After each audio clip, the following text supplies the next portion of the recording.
ഭീഷണക്കാരുടെയാ ഭീഷണക്കാരുടെയാണ് ഒരു സിനിമാറ്റിക് ശ്രീ ഉണ്ണികൃഷ്ണൻ ഇപ്പൊ ആ ചോദ്യം ചോദിച്ചതിന്റെ ഒരു എഫക്ട് സിനിമാറ്റിക് ഭാഷയിലാണ് നമ്മൾ എടുക്കുന്നത്. ഏജൻസി ആണല്ലോ അതുകൊണ്ടല്ല ഉണ്ണികൃഷ്ണൻ. പാലക്കാട് UDF 1 മുതൽ 3 വരെ, LDF 9 മുതൽ 11 വരെ, BJPക്ക് ഒരു സീറ്റ് കിട്ടിയേക്കാം. 0 മുതൽ 1 ശോഭാ സുരേന്ദ്രൻ, അത് Shri MS Kumar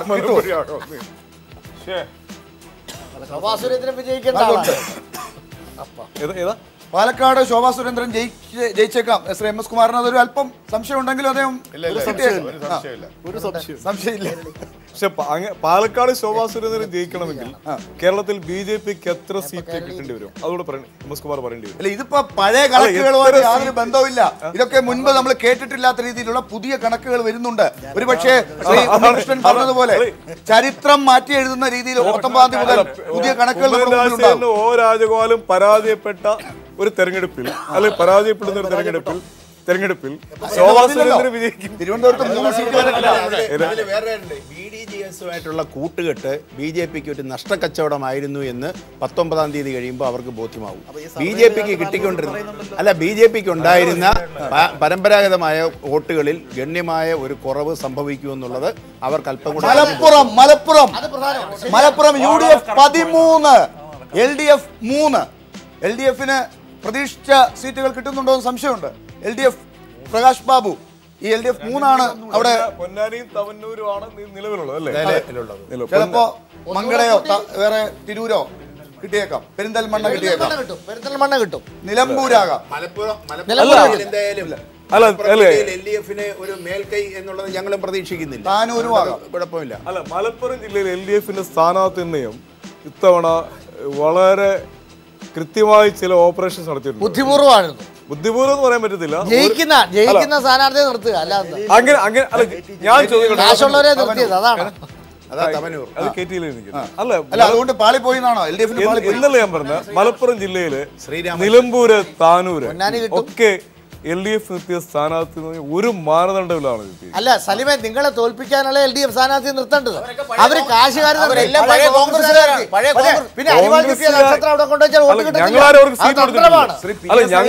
seat കൊടുത്തിട്ടില്ലല്ലോ. Shri PS Saleem പറഞ്ഞത് മലപ്പുറം ജില്ലയിൽ LDF കുറച്ചുകൂടെ ശ്രദ്ധിച്ചിരുന്നുവെങ്കിൽ അതല്ല എന്നല്ലേ? അങ്ങനെ ഇന്റർപ്രറ്റ് ചെയ്യണ്ട, ഞാൻ അങ്ങനല്ല പറഞ്ഞത്. കോഴിക്കോട് UDF 4 മുതൽ 6 വരെ, LDF 7 മുതൽ 9 വരെ, BJP 0. കോഴിക്കോട് 6 സീറ്റ് എന്നുള്ള ലോജിക്കലാണ്. കോഴിക്കോട് സമ്മതിച്ചു. തിരിച്ചടിയാണ്. അല്ല, കോഴിക്കോട് 6 സീറ്റ് എന്ന് പറയുന്നത് ലോജിക്കലാണ്. ഈ സർവേ ഫലം നമുക്ക് തരുന്ന ഒരു സംഗതി എന്താണെന്നറിയോ? നമ്മൾ മുമ്പ് ആന്റിസിപ്പേറ്റ് ചെയ്തത് ഘടകവിരുദ്ധമായിട്ട് മലബാറിനേക്കാളും അതിശക്തമായിട്ടുള്ള ഒരു LDF തരംഗം എന്ന് പറയുന്നത് സദേൺ പാർട്ടിലാണെന്നുള്ളതാണ് ഈ സർവേ തരുന്നത്. അത് നമ്മളുടെ ആർജിതമായിട്ടുള്ള അറിവിനപ്പുറമുള്ള എന്തോ സംഗതിയാണ്. അപ്പോൾ ഇത് റിയലൈസ് ചെയ്യുകയാണെങ്കിൽ ഇതാണ് അവസാന റിസൾട്ട്. മലബാർ മേഖലയിൽ LDF-നെ 39 വരെയാണ് അവർ പ്രൊഡിക്റ്റ് ചെയ്തിട്ടുള്ളത്. 39 വരെയാണ്. അതെ. അപ്പം മധ്യ കേരളം നമ്മൾ വിചാരിക്കുന്നതിനും അപ്പുറം LDF-ന്റെ കൂടെ പോയിട്ടുണ്ടെങ്കിൽ തീർച്ചയായിട്ടും ശ്രീ അജിത് ചൂണ്ടിക്കാണിച്ചതുപോലെ വലിയൊരു രാഷ്ട്രീയ മാറ്റത്തിന്റെ സൂചനകൾ അതിനകത്തുണ്ട്. അങ്ങനെയാണെങ്കിൽ ഉണ്ണികൃഷ്ണൻ ഒരു കാര്യം കൂടെ പറയണം. മധ്യ കേരളം, പ്രത്യേകിച്ച് പത്തനംതിട്ട ജില്ല, ഒരു സീറ്റാണ് UDF-ന് പറയുന്നത്. അത് പിന്നെ UDF അത്ര ദയനീയമായി തകരുന്നുണ്ടെങ്കിൽ ഇപ്പോഴും ഞാൻ വിശ്വസിക്കുന്നില്ല. പക്ഷേ അല്ല പറയട്ടെ അജിത്, ഒരു മിനിറ്റ്. പക്ഷേ അങ്ങനെയാണെങ്കിൽ വീണ ജോർജിന്റെ സ്ഥാനാർത്ഥിത്വം അത് മാധ്യമരംഗത്ത് നിന്നുള്ള സ്ഥാനാർത്ഥിത്വമായി നമ്മൾ ലിമിറ്റ് ചെയ്യേണ്ട. ആ സ്ഥാനാർത്ഥിത്വത്തിന് വേറെ ഡയമെൻഷൻ കരുതേണ്ടി വരും. UDF 2 സീറ്റ് വരെ, LDF-ന് 1 മുതൽ 3 സീറ്റ് വരെ. കൽപ്പറ്റ കൃത്യമായുണ്ടോ? കൽപ്പറ്റ നമുക്ക് അങ്ങനെ ലഭ്യമല്ല. എന്തായാലും സാധ്യത LDF-ന് ഒന്നുണ്ടെങ്കിൽ അത് കൽപ്പറ്റയാകാം. 3 കിട്ടിയേക്കാം. ആകെ 3 സീറ്റല്ലേ ഉള്ളൂ. അതെ, അത് 3 ചിലപ്പോൾ കിട്ടിയേക്കാന്ന് പറയുന്നത്. 0 ആണ് UDF-ന്റെ ബോട്ടം ലെവൽ കാണിക്കുന്നത്. അതിനകത്ത് UDF 2 വരെ എന്നാണ് പറയുന്നത്. LDF 1 to 3 പറയുന്നത്. അപ്പൊ LDF-ന് ഉറപ്പായ സീറ്റ് ഏതായിരിക്കും? LDF-ന് കൽപ്പറ്റയാകാം. മറ്റു രണ്ടിനേക്കാളും എൻ്റെ ഒരു ഇൻഫറൻസ് വെച്ച് ശ്രേയസ് കുമാർ മോശമാണെന്ന് അല്ല, അദ്ദേഹം വളരെ നല്ലതാണ്. പക്ഷേ ഇവരൊക്കെ കൂടെ ശ്രമിക്കുമ്പോഴും അദ്ദേഹത്തെ പോലും തോൽപ്പിച്ച മറ്റു ഘടകങ്ങൾ എന്താണ് നമ്മൾ പരിശോധിക്കണം. ഈ ആന്റി ഇൻകംബൻസി ആണോ? അത് കൽപ്പറ്റ ജയിക്കുമോ? കുമാറേ, ജാനു ലോക്കലി അക്സെപ്റ്റബിൾ അല്ല. ഏറ്റവും പ്രധാനപ്പെട്ട ഒരു state level C K Janu acceptable ആണ്, ലോക്കലി അക്സെപ്റ്റബിൾ അല്ല എന്നുള്ളതാണ് അതിന്റെ ഒരു. ശരിയാണ്, ശ്രീ അജിത് കുമാർ പറഞ്ഞ ആ ഒരു കാര്യം ശരിയാണ്. അവരുടെ മേഖലയിൽ തന്നെ എതിർപ്പുണ്ട്. അവരുടെ ലോക്കൽ അവര് കാൻഡിഡേറ്റ് ഒന്നുമല്ല. ഒരു ശ്രീ പ്രകാശ് സോറി ശ്രീ മുരുകൻ, ഈ പറഞ്ഞ റിസൾട്ടുകൾ വയനാട് വരെ എത്തി. ഇനി നമുക്ക് കണ്ണൂരും കാസർഗോഡുമാണ് ബാക്കിയുള്ളത്. ഇതുവരെയും വലിയ പ്രശ്നം തോന്നുന്നില്ല. ഇതിനകത്തൊരു വൈരുദ്ധ്യം കാണുന്നത് ഇതും കൂടെ കേട്ടിട്ട് കണ്ണൂര് UDF 2 മുതൽ 3 വരെ, LDF 8 മുതൽ 9 വരെ, അത് കറക്റ്റാണ്. BJP 0. റീസണബിൾ ആണ്. നികേഷിന്റെ കാര്യത്തിൽ എന്താണ്? നികേഷ് തോൽക്കുമെന്നാണ് സർവേ സൂചിപ്പിക്കുന്നത്. ഇരിക്കൂറും ജയിക്കും. ഇരിക്കൂർ ജയിക്കും. ആര് ജയിക്കും? KC Joseph. KC ജയിക്കും. KP മോഹനൻ തോൽക്കും. ശൈലജ ടീച്ചർ അല്ല, ഇടയ്ക്ക് KC ജോസഫ് ജയിക്കും. ഇരിക്കൂർ. അതാണ് 2 സീറ്റ് ഉറപ്പ് പറയുന്നത് UDF. അതെ അതെ, ഇരിക്കൂറും അഴീക്കോടാണ് ഉറപ്പ് പറയുന്നത് അല്ലേ? അതെ. പേര് ഒരു ടൈറ്റ് ഫൈറ്റ് എന്നാണ്, പ്രഡിക്റ്റബിൾ അല്ലെന്ന് പറയുന്നത്. ഇതെന്തിന്റെ സൂചനയാണ്? കണ്ണൂര് 8 മുതൽ 9 സീറ്റ് വരെ. എനിക്ക് തോന്നുന്നു ഈ പറഞ്ഞ ടൈറ്റ് ഫൈറ്റ് അനുസരിച്ച് ഇങ്ങനെയാണ് വരാവുന്നത്. അല്ല, ഇത് റിയലിസ്റ്റിക് ആണ്. ഇത് റിയലിസ്റ്റിക് ആണ്. അല്ല, അഴീക്കോട് ഒരു UDF ആണല്ലോ, പുതിയ കൺസ്ട്രക്ഷൻ. അഴീക്കോട് കഴിഞ്ഞ മുതൽ ഷാജി ജയിച്ചത് 500 ആണ്. പക്ഷേ അവിടെ ഇത്തവണ ഷാജി സ്വീകരിച്ച നിലപാടുണ്ട്. SDP-യുടെ വോട്ട് വേണ്ടെന്ന് പറയാനുള്ള ഒരു ആർജവം ഷാജി കാണിച്ചിരുന്നു. അതിന് നിങ്ങൾ നേരത്തെ വേറെ ചില വ്യാഖ്യാനം കൊടുത്തു. പക്ഷേ SDP-യുടെ വോട്ട് വേണ്ട എന്ന് ഷാജി പറഞ്ഞ ആ അല്ല, ഒരു കാര്യം, ഭൂരിപക്ഷ പഞ്ചായത്തുകൾ അവിടെ UDF പഞ്ചായത്തുകളാണ്. SDP-യുടെ വോട്ട് വേണ്ടാത്തത് കൊണ്ട് ഷാജിയെ ഉടൻ ജയിപ്പിച്ചു ഞാൻ വിശ്വസിക്കുന്നു. കൂടുതൽ പഞ്ചായത്തുകൾ പുതുതായിട്ട് കൂട്ടിച്ചേർക്കപ്പെട്ട പഞ്ചായത്തുകൾ അത് UDF പഞ്ചായത്തുകളാണ്.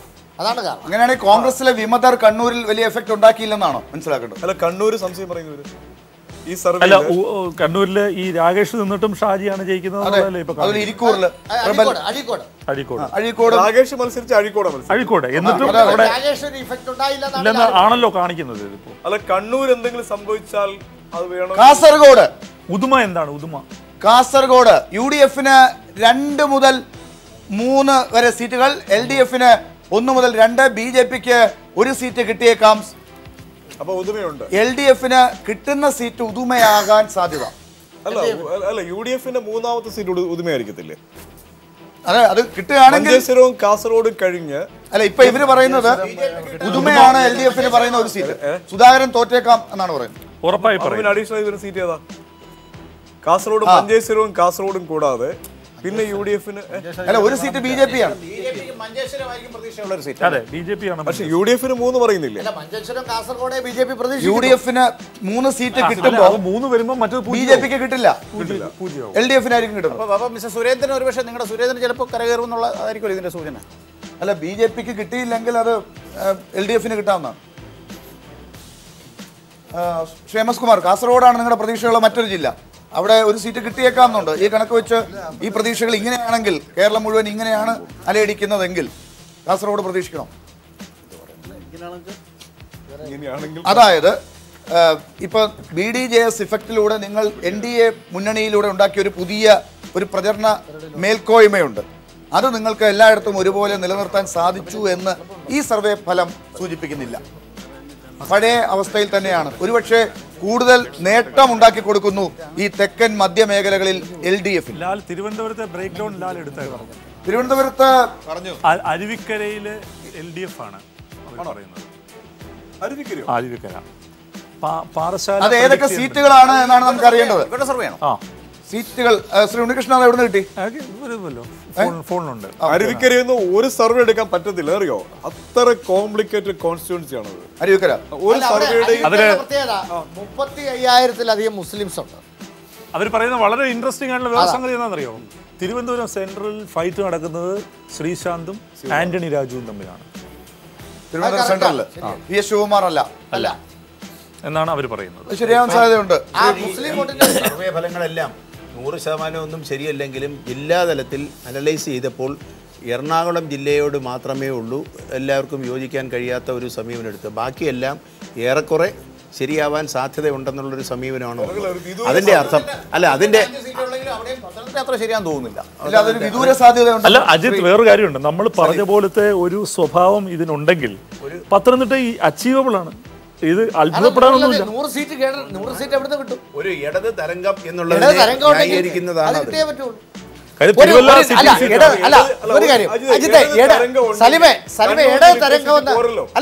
ഇടത് തരംഗവും നമുക്ക് 90 സീറ്റ് കൂടുതൽ കിട്ടിയാൽ കരുതാമല്ലോ. അതല്ല, അല്ല, എന്റെ ചോദ്യം 90 തരംഗം നമ്മുടെ ബെഞ്ച് മാർക്ക് എന്താണ് സലിം? കോഴിക്കോട് സീറ്റ് കിട്ടിയാൽ മതിയോ? അല്ല ലാലെ, തരംഗം എന്ന് പറയണമെങ്കിൽ നിങ്ങൾ ഇതിന്റെ ഉസ്താദാണല്ലോ. തരംഗം എന്ന് പറയുന്നത് നമ്മുടെ ബെഞ്ച് മാർക്ക് എന്താണ്?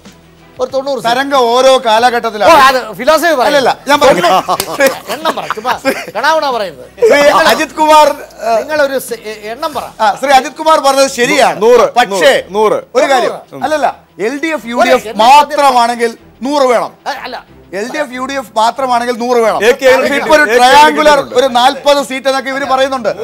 ആ ട്രയാങ്കുലർ നിൽക്കുമ്പോ 80 സീറ്റ് LDF നേടിയാലും തരംഗമാണ്. എന്റെ ചോദ്യം 80 തരംഗം എവിടെ നിൽക്കണം? തരംഗം എടുത്തോളാം. 100ന് മുകളിലാണെങ്കിൽ സുനാമിയ, 90ന് മുകളിലാണെങ്കിൽ തരംഗമാണ്.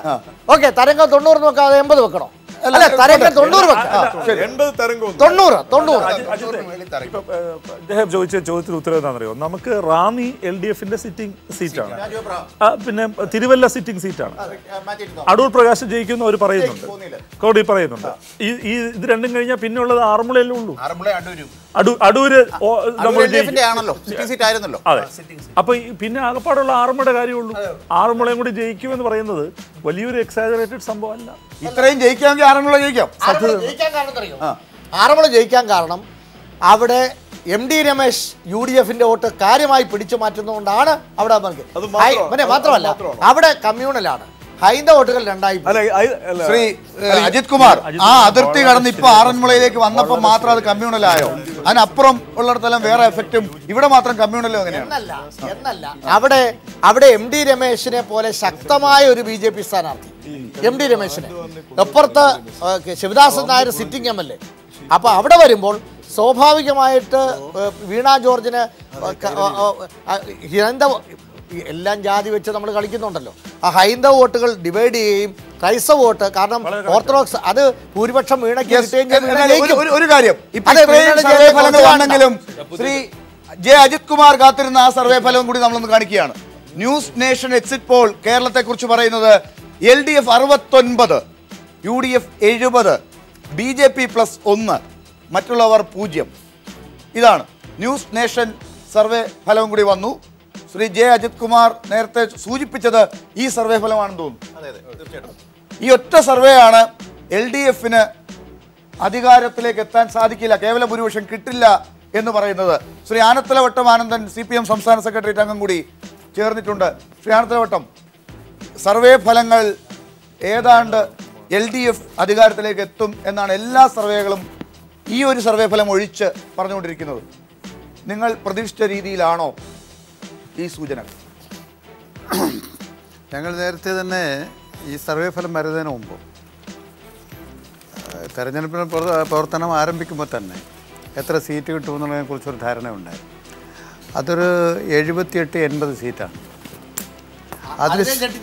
നിൽക്ക്, അല്ല, ഞാൻ അത് പറഞ്ഞു തീർന്നില്ലല്ലോ. അതിനുശേഷം തെരഞ്ഞെടുപ്പ് പ്രവർത്തനങ്ങളൊക്കെ ആരംഭിച്ച് കഴിയുമ്പോഴാണ് നോട്ടിഫിക്കേഷൻ വന്നു. ഈ ഗവൺമെൻറ് എടുത്ത ചില തീരുമാനങ്ങളുണ്ട്, ആളുകളെ ആകെ ഞെട്ടിപ്പിക്കുന്ന.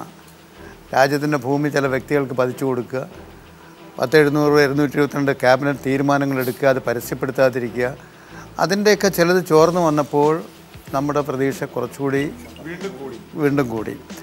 പിന്നെയാണ് ആ ജിഷ സംഭവം. മുഖ്യമന്ത്രി തന്നെ പ്രതിപക്ഷ നേതാവിനെതിരെ എനിക്കെതിരെ ആരോപണം പറയാതിരിക്കാമെന്ന് തടയണമെന്ന് പറഞ്ഞ് കോടതിയെ സമീപിക്കൽ, കോടതിയുടെ വിധിയെഴുത്ത്, കോടതി അതല്ല, പ്രതിപക്ഷ നേതാവിനും മുഖ്യമന്ത്രിക്കും ഒരേ അധികാരം തന്നെയാണല്ലോ, നിങ്ങളുടെ കൊള്ളരുതായ്മ പറയാനുള്ള അവകാശം പ്രതിപക്ഷ നേതാവിനുണ്ട് എന്ന് പറഞ്ഞ വിധി. നിരവധി കേസുകൾ വന്നതിനെയൊക്കെ സംബന്ധിച്ച് ശ്രീ ഉമ്മൻചാണ്ടിക്കെതിരായിട്ടുള്ള പരാമർശനങ്ങൾ, പാമയിൽ കേസ് ഉൾപ്പെടെയുള്ള കാര്യത്തിൽ കേസ് തുടരാൻ തീരുമാനിച്ചു. ഗവൺമെൻറ് വിഡ്രോ ചെയ്യാൻ തീരുമാനിക്കുക, അത് വിഡ്രോ ചെയ്യാൻ പാടില്ല, തുടരണമെന്നുള്ള നിലപാട് സ്വീകരിക്കുക. ഇതെല്ലാം വന്നപ്പോൾ സ്വാഭാവികമായും നമ്മുടെ പ്രതീക്ഷ എമ്പകളിൽ നിന്ന് കവിച്ചു വയ്ക്കും. ഈ പല ഇവരുടെയൊക്കെ സർവേ റിപ്പോർട്ടുകൾ പ്രതിഫലിക്കുന്ന അതിൻ്റെ വര. മറ്റൊന്ന് ബി ജെ പിക്ക് കുറച്ച് സ്വാധീനം ഉണ്ടായിരുന്നതിനെ മോഡി വന്ന് അതില്ലാതാക്കി. അദ്ദേഹം വന്ന് കേരളം സൊമാലിയെ പോലെയാണെന്ന് പറഞ്ഞത് ജനങ്ങളുടെ വികാരം വല്ലാതെ ചൊടിപ്പിച്ചിട്ടുണ്ട്. എം എസ് കുമാർ നേരത്തെ പറഞ്ഞത് ഈ നേരത്തെ ശ്രീ ആനത്തലവട്ടം പറഞ്ഞ കാര്യങ്ങളെല്ലാം ജനങ്ങളിലേക്ക് നേരെ എത്തിയില്ല. അവരത് പറഞ്ഞപ്പോഴാണ് ജനങ്ങൾ അത് കേട്ടത്. ആര് പറഞ്ഞപ്പോൾ? BJP NDA ഒക്കെ കൂടെ അത് പറഞ്ഞപ്പോൾ ജനങ്ങൾക്ക് അത് മനസ്സിലായി. കേരളം സോമാലിയയ്ക്ക് തുല്യമാണെന്ന്. അങ്ങനെ പറഞ്ഞതുകൊണ്ടാണ് BJP പ്രതികൂട്ടിലായെങ്കിൽ നിങ്ങൾ വേണമല്ലോ ആദ്യം പ്രതികൂട്ടിലാവേണ്ടത്. ആദ്യം ഇത് പറഞ്ഞത് ശ്രീ VS അച്യുതാനന്ദൻ. ഞാൻ പറഞ്ഞു തരുന്നോട്ടെ. VS അച്യുതാനന്ദനും മറ്റുമൊക്കെ ഈ അട്ടപ്പാടിയിൽ ഒരു കുഴപ്പമില്ലെന്ന് ആരും പറഞ്ഞിട്ടില്ല. സോമാലിയ എന്ന് പറയുന്നത് കേരളം സോമാലിയ അല്ല. നിങ്ങൾക്ക് അട്ടപ്പാടിയിൽ വേണമെങ്കിൽ വൈകല്യങ്ങളുണ്ട്, ആദിവാസി കുട്ടികൾ പീഡിപ്പിക്കപ്പെടുന്നുണ്ട്, അല്ലെങ്കിൽ ശോഷിച്ച് കിടക്കുന്നുണ്ട്. ഇപ്പോഴുതന്നെ ഒരു ആദിവാസി സ്ത്രീ ക്യാൻസർ രോഗം വന്നതിന് ശേഷം മരുന്ന് വാങ്ങാൻ കാശില്ലാതെ മരിച്ചു പോയിട്ടുണ്ട്. അതൊക്കെ ഈ ഭരണവിരുദ്ധ വികാരത്തിൽപ്പെടുന്നതാണ്. പക്ഷേ ആ അട്ടപ്പാടി എടുത്തിട്ട് കേരളം അട്ടപ്പാടിയല്ലല്ലോ. കേരളം മുഴുവൻ അട്ടപ്പാടിയായി കണ്ടുകൊണ്ട് സോമാലിയ എന്ന് പറഞ്ഞാൽ ശ്രീ എം എസ് കുമാർ, ഞാൻ അങ്ങയിലേക്ക് തന്നെയാണ് വരുന്നത്. ശ്രീ ആനത്തലോട്ട് ഇപ്പോൾ പറഞ്ഞതുപോലെ നിങ്ങൾക്ക് പറ്റിയ ഒരു തെറ്റെന്ന് പറയുന്നത് നിങ്ങളൊരു ആവേശത്തിൽ LDFനെയും UDFനെയും ഒരുമിച്ചടിക്കാൻ ശ്രമിച്ചപ്പോൾ ഉണ്ടായ ഒരു പ്രശ്നം. കേരളത്തെ മൊത്തത്തിൽ അങ്ങ് ഈ 60 വർഷം കൊണ്ട് ഒന്നും അല്ല കേരളം നിങ്ങൾ പറഞ്ഞു പോയി. അതാണ് നിങ്ങൾക്ക് അത് തിരുത്തേണ്ടി വന്നത്. അതൊക്കെ വെറുതെ നിങ്ങൾ പറയാം.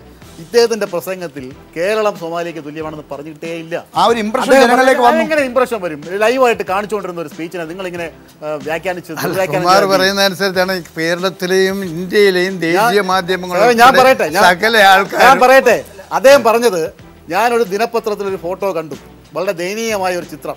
അത് ശ്രീലങ്കയിലെ മാതൃഭൂമി പ്രസിദ്ധീകരിച്ച ഈ പറഞ്ഞ സ്ഥലത്തെ ചിത്രം എന്തിനുണ്ട്? ഫേക്ക് ഫോട്ടോ ആണോ ഒറിജിനൽ ഫോട്ടോ ആണോ? അട്ടപ്പാടിയെ സംബന്ധിച്ച് നരേന്ദ്രമോദി പറഞ്ഞത് കറക്റ്റാണ്, ഒരു സംശയം വേണ്ട. അദ്ദേഹം പറഞ്ഞതിനെ കുറിച്ച് പറയാൻ പറയാൻ പാടില്ല. സോമാലിയൊക്കെ അട്ടപ്പാടിയെ കുറിച്ച് പറഞ്ഞത് 100% കറക്റ്റാണ്.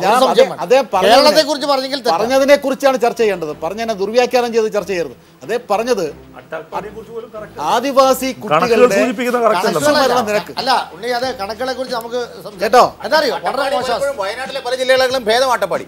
ശരി, എന്തായാലും ശരി. പ്രധാനമന്ത്രി ഞാൻ പറഞ്ഞത് പ്രധാനമന്ത്രി പല കാര്യങ്ങളും പറഞ്ഞു, അതൊന്നും ചർച്ച ചെയ്യാൻ തയ്യാറായില്ല. UDF സർക്കാരിന്റെ തയ്യാറായില്ല. അത് നമ്മൾ പറഞ്ഞുകൊണ്ടിരിക്കുകയല്ലേ, ഞങ്ങൾ തന്നെ പറഞ്ഞുകൊണ്ടിരിക്കുകയല്ല. അത് പ്രധാനമന്ത്രി പറഞ്ഞുകൊണ്ടില്ലാതാവും. ഞാൻ എപ്പോഴും പറയുന്നു, ഈ സർക്കാരിനെതിരെയുള്ള അഴിമതികളിൽ തെരഞ്ഞെടുപ്പ് രംഗത്ത് സജീവമായി ചർച്ചാ വിഷയമായില്ല. അതാകാതെ നിങ്ങൾ സോമാലിയ BJPയെ നിയമസഭയെ കയറ്റൂല, BJPയെ അടുപ്പിക്കുക എന്നുള്ള പ്രചരണം വഴിതിരിച്ചു വിട്ടു. ഇതായിരുന്നു UDFന്റെ ആവശ്യം. അതാണ്. പിന്നെ എന്തുകൊണ്ട് ഈ ജനവികാരം ഇങ്ങനെ ഈ സർവേ പറയുന്നവരെ ഉണ്ടായി എന്ന് പറഞ്ഞാൽ 5 വർഷമായി സഹിച്ചിരിക്കുന്ന ജനം ഈ ഗവൺമെന്റിനെതിരെ വിധി എഴുതാൻ പോവുകയാണ്. അത് LDFന് മാത്രമായിട്ട് ആ ജനവികാരം വരില്ല. ആ ജനപിന്തുണ ഞങ്ങൾക്കും ഷെയർ ചെയ്ത് കിട്ടുന്നതാണ് ഞാൻ പറയുന്നത്. കുമാർ പറഞ്ഞ പോലെ LDF അങ്ങനെ പ്രചരണം നടത്തിയിരുന്നെങ്കിൽ UDF ഇല്ലാതായി പോകുന്നേ. അതെ, അത് ചെയ്തില്ലല്ലോ. ശ്രീ കുമാർ, നിങ്ങളും ആ രീതിയിൽ പ്രചരണം നടത്തിയിരുന്നു എങ്കിൽ നിങ്ങൾക്ക് അവകാശപ്പെടാമായിരുന്നു. തീർച്ചയായിട്ടും. ഇപ്പൊ നിങ്ങൾ അതല്ല പറഞ്ഞത്, LDFന്റെ വോട്ട് ബാങ്കിൽ നിങ്ങളുടെ പല പ്രതിനിധികളും ചർച്ചകളിൽ വന്ന് പറഞ്ഞത് ഞങ്ങൾ നോക്കുന്നത് LDFന്റെ സ്പേസ് ഇതാണ് നിങ്ങൾ പറഞ്ഞത്. അല്ല, UDF ഇലക്ഷൻ ക്യാമ്പയിനിൽ UDFന്റെ അഴിമതിയും സ്ത്രീവിരുദ്ധ മനോഭാവവും ഈ കച്ചവടവും വ്യക്തം ക്യാമ്പയിൻ ചെയ്തതിൽ LDF പൂർണ്ണ വിജയമായിരുന്നു. ഒരു തെറ്റുമില്ല. പിന്നെ നിങ്ങൾ സോമാലിയ പ്രയോഗിച്ച അവരുടെ രാഷ്ട്രീയ ലക്ഷ്യമാണ്. അത് പറയും. സോമാലിയ എന്തായാലും സോമാലിയ ഇപ്പൊ ഈ ചർച്ചയിൽ ഉണ്ടാക്കിയ കൺഫ്യൂഷൻ തുടരുകയാണ്. ഇത് തന്നെയാണ്. ശരി, ബ്രേക്കിന് മുമ്പ് ശ്രീ ജെ അജിത് കുമാർ. ബഹുമാനായ ശ്രീ ആനത്തോട്ട് സഖാവ് പറഞ്ഞതിനോട് 1-2 കാര്യങ്ങൾ ഞാൻ വിയോജിപ്പ് രേഖപ്പെടുത്തിക്കൊണ്ടല്ലേ പിന്നെ അടുത്ത സെഗ്മെന്റിലേക്ക് വേറെ നമ്മൾ പോകുമ്പോൾ അത് അങ്ങോട്ടുള്ള എല്ലാ പെട്ടെന്ന് പറയാം. അതായത് ഇപ്പൊ അവസാന കാലഘട്ടത്തിൽ ഉണ്ടായ ചില സംഭവ വികാസങ്ങൾ LDFന്റെ കണക്കിന് പ്രതീക്ഷയും അതിജീവിച്ച് ഗുണപരമായി അദ്ദേഹം പറഞ്ഞതിനോട് ഞാൻ തെല്ല് വിയോജിക്കുകയാണ്. ഒന്നാമത് ഈ ആ വിവാദപരമായ അവസാനത്തെ സർവേ ആണോ? അല്ലല്ല അവസാന ദിവസങ്ങളിലെ ഇലക്ഷനിലേക്ക് വന്ന അവസാന ദിവസം CPM പ്രതീക്ഷേനേക്കാളും മികച്ചു വരാനുള്ള കാരണം ഈ ഫലത്തിൽ കാണുന്ന അതാണെന്ന് അദ്ദേഹം പറഞ്ഞതിനോട് 2-3 കാര്യങ്ങളും ശ്രദ്ധിക്കാതെ പോകരുതെന്ന് എനിക്ക് പറയാനുണ്ട്. ഒന്ന്, ഈ പറഞ്ഞ പോലെ വിവാദപരമായ തീരുമാനങ്ങൾ, അല്ലെ ചില തീരുമാനങ്ങൾ വിവാദമായപ്പോൾ അത് പിൻവലിക്കപ്പെട്ടു. അത് ഈ ചെമ്പ് മോട്ടിച്ചിട്ട് പോയിട്ട് ഓട്ടിച്ചിട്ട് പിടിച്ചപ്പോൾ അതാ കിടക്കുമെന്ന് പറഞ്ഞാൽ മോഷണം അല്ലാതെ പിന്നെ പ്രതിപക്ഷ നേതാവിനെ സംബന്ധിക്കുന്ന ആ കോടതി വിധി മുഖ്യമന്ത്രിക്കെതിരായ വിധിയൊന്നും ആയിരുന്നില്ലല്ലോ. അതൊരു നിരീക്ഷണം മാത്രമല്ല. എന്ത് ആവശ്യമാണത്? പ്രതിപക്ഷ നേതാവ് എനിക്കെതിരെ ഒന്നും സംസാരിക്കരുത്. അത് എന്തൊരു പ്രേയറാണത്? എന്തൊരു പ്രേയറാണത്? അങ്ങനെ പറഞ്ഞില്ല. മുഖ്യമന്ത്രി പറഞ്ഞു മുഖ്യമന്ത്രിക്കെതിരായി 31 കേസുകൾ ഉണ്ട് എന്ന് പ്രതിപക്ഷ നേതാവ് പറയുമ്പോൾ നിർത്തണം എന്നാണ് അദ്ദേഹം ആവശ്യപ്പെട്ടത്. അത് എന്തൊരു പ്രേയറാണത്? അല്ല, ഞാൻ ചോദിക്കാം, അതിൽ നിയമപരമായ പരിഹാരം തേടുന്നുള്ള കുഴപ്പം എന്താ? അല്ല, പറഞ്ഞില്ല. സമയമായിരിക്കുന്നു. ജനങ്ങൾ എന്താണ് കേട്ടത് എന്നുള്ളതാണ്. ഇവിടെ എന്ത് അവകാശവാദങ്ങൾ ഉന്നയിച്ചാലും ശരി, ജനങ്ങൾ ഇതെല്ലാം കാണുന്നുണ്ട്. അത് മാധ്യമങ്ങൾ ഇടപെട്ടാലും നിരീക്ഷകർ വിശകലനം ചെയ്ത് പുതിയ തിയറികൾ ഉണ്ടാക്കിയാലും ജനങ്ങൾ കാണുന്നുണ്ട്. അവർ വിധി എഴുതി കഴിഞ്ഞു. അതിൻ്റെ സൂചനകൾ മാത്രമാണ് നമ്മൾ കണ്ടത്. ഇതിനെക്കുറിച്ച് എന്തൊക്കെ നമുക്ക് അടുത്ത നിമിഷങ്ങളിലും കാണേണ്ടതുണ്ട്, ചർച്ച ചെയ്യേണ്ടതുണ്ട്, അതിലേക്ക് തിരിച്ചെത്താം. ശ്രീ ആർ അജിത് കുമാർ നാളത്തെ പത്രത്തിന് വേണ്ടി തയ്യാറാക്കിയിരിക്കുന്ന തലക്കെട്ട് ഞാൻ അടിച്ചു മാറ്റിയിരിക്കുന്നു. സർവേകളിൽ ഇടത് തരംഗം. ഇതാണ് നമുക്കിപ്പോൾ പറയാൻ പറ്റുന്ന തലവാചകം. ഇതനുസരിച്ച് എന്താണ് നമുക്കിപ്പോൾ പറയാൻ സാധിക്കുക? ശ്രീ അജിത് കുമാർ, താങ്കൾക്ക് തന്നെ മൈക്ക്. തീർച്ചയായിട്ടും ഇപ്പോഴത്തെ അവസ്ഥയനുസരിച്ച് അഭിപ്രായ സർവേകളിൽ എല്ലാ സർവേകളും ഒരു സർവേ ഒഴിച്ച് ഒരു സർവേ ഒരു വോട്ടിന് ഒരു സീറ്റിന് ഭൂരിപക്ഷം പറയുന്നുള്ളൂ. എല്ലാ സർവേകളും പറയുന്നത് ഇടതുപക്ഷത്തിന് ഭൂരിപക്ഷം കിട്ടുമെന്നാണ്. മാത്രമല്ല അത് തരംഗത്തിലേക്ക് എത്തുമെങ്കിൽ 90 സീറ്റിന് കൂടുതൽ കിട്ടിയാൽ അത് തരംഗമാണ്. അപ്പോൾ ഇടത് തരംഗം ഉണ്ടാകും എന്നാണ് ഇപ്പോഴത്തെ അഭിപ്രായ സർവേകൾ പ്രതിഫലിക്കുന്നത്. ആ അഭിപ്രായം ഇടത് തരംഗത്തിന് അർഹതയുണ്ട്. കാരണം ഇത്രമാത്രം കഴിഞ്ഞ 30 വർഷത്തെ ഒരു പത്രപ്രവർത്തന ചരിത്രം എനിക്കുണ്ട്. ആ നമ്മുടെ അനുഭവത്തിൻ്റെ അടിസ്ഥാനത്തിൽ ഇത്രയധികം ആരോപണ വിധേയമായ ഒരു ഗവൺമെൻറ് ഉണ്ടായിട്ടില്ല. ഇത്രയധികം ഏറ്റവും മന്ത്രിമാർ, ഇത്ര കറപ്റ്റായിട്ടുള്ള മന്ത്രിമാർ, സ്ത്രീ വിഷയത്തിൽ ഇത്രമാത്രം ആരോപണ വിധേയമായ മന്ത്രിമാർ, അങ്ങനെയുള്ള ഒരവസ്ഥയിൽ പിന്നെ ഗവൺമെൻറ്റിൻ്റെ ആകെ പറയാവുന്ന ചില കാര്യങ്ങൾ, അത് ഗവൺമെൻറ്റുമായി ബന്ധപ്പെട്ട ചില വികസന പ്രവർത്തനങ്ങളും അദ്ദേഹം ഉമ്മൻചാണ്ടി നേരിട്ട് ചെയ്ത കാരുണ്യ പദ്ധതി ഉൾപ്പെടെയുള്ളതാണ്. അതിനേക്കാൾ കവച്ചു വെക്കുന്ന തരത്തിലുള്ള, അതിജീവിക്കുന്ന തരത്തിലുള്ള അഴിമതി ആരോപണങ്ങൾ വളരെ സജീവമായി നിൽക്കുന്നു. അതൊക്കെ ജനങ്ങൾ വിശ്വസിച്ചിരിക്കുന്നു. മാത്രമല്ല BJPയുടെയും BDJSൻ്റെയും സാന്നിധ്യം അത് ഇടതുപക്ഷത്തെ അല്ല ബാധിച്ചിരിക്കുന്നത്. വടക്കൻ പ്രദേശത്ത് ഇടതുപക്ഷത്തെ CPM വോട്ടുകൾ അത് കവർന്നെടുക്കും എന്ന് നമ്മളൊക്കെ പ്രതീക്ഷിച്ചെങ്കിലും അത് വെള്ളാപ്പള്ളി നടേശൻ്റെ നേതൃത്വത്തിലുള്ള SNDPയെ BJDയെ അവരുടെ പാർട്ടിയെ ജനങ്ങൾ ഗൗരവത്തോടെടുക്കുന്നില്ല. ഈഴവരുടെ സാധാരണക്കാർ ഗൗരവത്തോടെടുക്കുന്നില്ല എന്നുകൂടി ഈ വിധി തെളിയിക്കേണ്ടി വരും. ശ്രീ ഉണ്ണികൃഷ്ണൻ, നേരത്തെ ശ്രീ മുരുകൻ തുടക്കം തൊട്ട് പറയുന്നുണ്ട് ഈ പറയുന്ന രീതിയിലുള്ള പോളിംഗ് ശതമാനം വെച്ച് തന്നെ ഈ BJP BDJS എഫക്റ്റ് ഇത് പോരാ എന്നുള്ളത്. ഇപ്പോൾ ഈ കാണുന്ന ചില സീറ്റുകൾ നമ്മൾ കാണുന്നുണ്ടെങ്കിൽ പറയുന്ന സീറ്റുകൾ പോലും തിരുവനന്തപുരം, അതല്ലെങ്കിൽ പാലക്കാട്, അല്ലെങ്കിൽ മഞ്ചേശ്വരം, ഇങ്ങനെയുള്ള ചില ഭാഗങ്ങളാണ് ഇപ്പോൾ സർവേകൾ പോലും പറയുന്നത്. ഇതിനു വേണ്ടി ഒരു BDJS കമ്പൈൻഡ് ആവശ്യമുണ്ട്, നേരത്തെ തന്നെ ഉള്ളതല്ലേ? സർവേയുടെ ബലത്തിൽ നമുക്കത് പറയാൻ പറ്റില്ല. പക്ഷെ കണക്കുകൾ വരണം. പക്ഷേ കണക്കുകൾ വന്നാൽ BJPക്ക് ബോധ്യപ്പെടാൻ പോകുന്നത് ദീർഘകാല അടിസ്ഥാനത്തിലുള്ള ഒരു രാഷ്ട്രീയത്തിൽ അവർ ചെയ്തത് നഷ്ടക്കച്ചവടമാണ്. ഒരാവശ്യവും ഇല്ലാത്തൊരു കൂട്ടുകെട്ടാണ് ഇത് എന്നുള്ളത് അവർക്ക് ബോധ്യപ്പെടും. 2, കേരളത്തിൻ്റെ മണ്ണിൽ തീവ്രവാദപരമായിട്ടുള്ള ജാതി സ്വത്വ നിലപാടെടുക്കുന്ന ഒരു രാഷ്ട്രീയം വേരോടില്ല എന്നുള്ളതും അവർ മനസ്സിലാക്കേണ്ട ഒരു സംഗതിയാണ്. ഇത്തവണ ഒരു വലിയ പൊളിറ്റിക്കൽ ഗാമ്പിളിനാണ് ഇറങ്ങി പുറപ്പെട്ടത്. ഉത്തരേന്ത്യൻ ശൈലിയിൽ തനി ഒരു മറയുമില്ലാതെ ജാതിയും മതവും പറഞ്ഞുകൊണ്ടുള്ള, വർഗീയത മാത്രം പറഞ്ഞുകൊണ്ടുള്ള ഒരു ക്യാമ്പയിനായിരുന്നു BDJS നടത്തിയത്. അതെന്തായാലും കേരള മണ്ണിൽ വേരോടില്ല എന്നുള്ളത് തന്നെയാണ് നമ്മൾ 19-ാം തീയതി കാണാൻ. കുമാർ, അതായത് തിരുവനന്തപുരത്ത് നിങ്ങൾ 1-2 സീറ്റ് പിടിച്ചാലും മഞ്ചേശ്വരത്ത് നിങ്ങൾ വിജയിച്ചാലും നിങ്ങൾക്ക് പിടിച്ചു നിൽക്കാൻ ഈ BDJSൻ്റെ എഫക്റ്റ് മൂലം ഉള്ള ഒരു റിസൾട്ട് ഉണ്ടാകുന്നില്ല. അത് നിങ്ങൾക്ക് നിരാശയുണ്ടാക്കും, നിങ്ങളത് ചർച്ച ചെയ്യേണ്ടി വരും. ഇതാണ് ശ്രീ ഉണ്ണികൃഷ്ണൻ ഇപ്പോൾ പറഞ്ഞത്. അല്ല, അദ്ദേഹത്തിൻ്റെ നിഗമനം അദ്ദേഹം പറഞ്ഞു, ശരിയാണ്. പക്ഷേ ഏതടിസ്ഥാനത്തിലാണ് അദ്ദേഹം പറഞ്ഞത് BJP വർഗീയമായി ഈ തെരഞ്ഞെടുപ്പിനെ നേരിട്ടു, ജാതീയമായി നേരിട്ടു എന്നത്? അങ്ങനെ എന്ത് അനുഭവമാണ് അദ്ദേഹത്തിന്? നമ്പൂതിരി മുതൽ നായാടി വരെ എന്ന് പറഞ്ഞ് ഇവിടെ സമത്വ മുന്നേറ്റ യാത്ര നടത്തിയ ആളുകളെ കൊണ്ടുവന്ന് ഹെലികോപ്റ്ററിൽ പ്രചരണം നടത്തി ബി ഉണ്ണികൃഷ്ണൻ ബാക്കി പറയും. നോക്കൂ ശ്രീകുമാർ, BJP-ക്കാർ പോലും പറയാത്ത തരത്തിലുള്ള ഹിന്ദുത്വ രാഷ്ട്രീയമാണ് ശ്രീ വെള്ളാപ്പള്ളി നടേശന്റെ നേതൃത്വത്തിൽ സമത്വ മുന്നേറ്റ യാത്ര മുതൽ കേരളം കേട്ടത്. നൗഷാദിന്റെ മരണ ഉദാഹരണമാണ്. അതുപോലെ നമ്പൂതിരി മുതൽ നായാടി വരെ എന്നുള്ള പ്രയോഗം എല്ലാ സ്വത്വബോധങ്ങളെയും ഒരുമിച്ചാക്കിക്കൊണ്ട് വളരെ അക്രമോത്സുകമായ ഒരു ഹൈന്ദവ അജണ്ട മുമ്പോട്ട് വെച്ച് ഈഴവൻ എന്ന് പറയുന്ന വിഭാഗത്തിന് യാതൊരു വിധത്തിലുള്ള സാമൂഹ്യ നീതിയും കിട്ടിയിട്ടില്ല എന്നുള്ള നട്ടാൽക്കളിക്കാത്ത കള്ളം പ്രചരിപ്പിച്ചുകൊണ്ട് വലിയ രീതിയിലുള്ള വർഗീയതയാണ് അഴിച്ചുവിട്ടിരിക്കുന്നത്. ശ്രീകുമാർ, ഇതൊക്കെ ഒരു പക്ഷേ ഈ BDJS എന്ന പ്രസ്ഥാനം ഉണ്ടാകുന്നതിന് മുമ്പേ SNDP നേതാക്കൾ പറഞ്ഞിരുന്ന കാര്യമാണ് ഈ നായാടി മുതൽ നമ്പൂതിരി വരെയൊക്കെ ഉള്ളത്. അതല്ല ഇവിടെ വിഷയം. സർക്കാരിനെതിരെ ഇല്ല, ഞങ്ങൾ കൂട്ടിയത് പാർശ്വവൽക്കരിക്കപ്പെട്ട ജനസമൂഹത്തെ മുഴുവൻ ഉണ്ടായിരുന്ന ഒരു കൂട്ടിയിട്ടുള്ളത്. ഒരു കാര്യം മനസ്സിലാക്കണം, ഞങ്ങൾക്ക് ഈ തെരഞ്ഞെടുപ്പിൽ നിങ്ങളുടെ സർവേ പ്രവചിക്കുന്നത് പോലെ ചില സീറ്റുകൾ ആയിക്കോട്ടെ, എല്ലാ സർവേകളും പ്രവചിക്കുന്നത് പോലെ BJP കേരള നിയമസഭയിൽ കടന്നു വരുന്നുണ്ടെങ്കിൽ ഈ സംഖ്യ ഒന്നും പോരാന്നാണ് എൻ്റെ അഭിപ്രായം. അതാണ് നമ്മൾ പറയുന്നത്, ഈ പറഞ്ഞ പോലെ പോരാ. അത് ഈ ഗവൺമെന്റിനെതിരായ വിധിയെഴുത്താണ്. ആ വിധിയെഴുത്ത് അതിന്റെ നല്ലൊരു ഷെയർ LDF-ന് കിട്ടുന്നു, ഒരു ഷെയർ BJP-ക്കും കിട്ടുന്നു. ഞങ്ങൾ കിട്ടുന്നില്ല. ഈ 0 മുതൽ 4 വരെ സീറ്റുകളാണ് പ്രവചിച്ചിട്ടുള്ളത്. കാണുന്നുള്ളൂ. അല്ല, ഞങ്ങളല്ല ഈ സർവേയിൽ കണ്ടത് 0 മുതൽ 4 വരെ എന്നാണ്. അത് മുമ്പുണ്ടായിരുന്ന ഇവിടെ കേരള രാഷ്ട്രീയത്തിലെ ബലാബലത്തിൽ മുമ്പ് BJP-ക്ക് ഉണ്ടായിരുന്ന ഒരു സാധ്യത മാത്രമാണത്.